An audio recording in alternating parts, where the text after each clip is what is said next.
I wore the makeup because they did, wore the labels because they did, and slacked off because they did. If I passed the girl in the hall of my old school, she might have smiled at me, if I was her friend. I found myself thinking, am I invisible? Then, in 11th grade, I transferred to HHNE. In Chapter 1 of Pirkei Avot, Shammai tells us to greet everyone with a friendly face. V'hevei mekabel et kol ha'adam b'sever panim yafot. This teaching captures the importance of even the smallest of gestures. A smile is something that takes no effort at all and says more than just hello. It's a funny, contagious gesture that brightens someone's day. It also lets the person know they are visible to those around them. He or she is not anonymous, but an individual. Unlike my old school, here at HHNE, everyone is so friendly and full of sharing smiles. It makes me feel like, yeah, I exist. I can remember all the smiling faces I passed as I walked down the halls of HHNE for the first time as a student last year. But it's more than just smiles.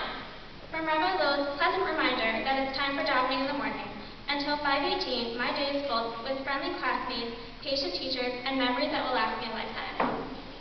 When I tell my non-HHNE friends about the time an ice cream truck came to school for a fire drill, or about the time we turned the gym into laser tag, had a video game bus parked outside, and had all the students sleep in the school, they go wild. They say, our school doesn't do anything that fun. Your school sounds so awesome. Well, this is exactly how I felt when Sarah Kennedy came home with stories of kids in their wagons, crazy British teachers throwing markers. I knew I had to go to HHNE, and after 2 years of pestering my parents, my dream came true. During my first 2 years of high school, I felt incredibly shy. But after switching to HHNE, I was able to break out of my shell. A smile validates a person's existence in this world. My fellow students and teachers at HHNE had a way of validating my existence that made me feel just how fortunate I am to be in this wonderful place. HHNE helped me grow from a shy unknown to a confident individual, because here, it's not who you wear, it's who you are. I would like to take this opportunity to thank the many people who have made my high school years as amazing as they were. To Sarah Kennedy's Grammy, Big D, and everyone else who opened their homes to me. To Maura Means and Mrs. Kennedy for their numerous hours of driving. To Rabbi Lowe, Shimmy, and Mrs. Blitzer for making me feel welcome. To Rabbi Grossberg for your guidance. To Mr. Page for pushing me when no one else did, and to both you and Shimmy for always having open offices. To all my friends who made this high school the place to be.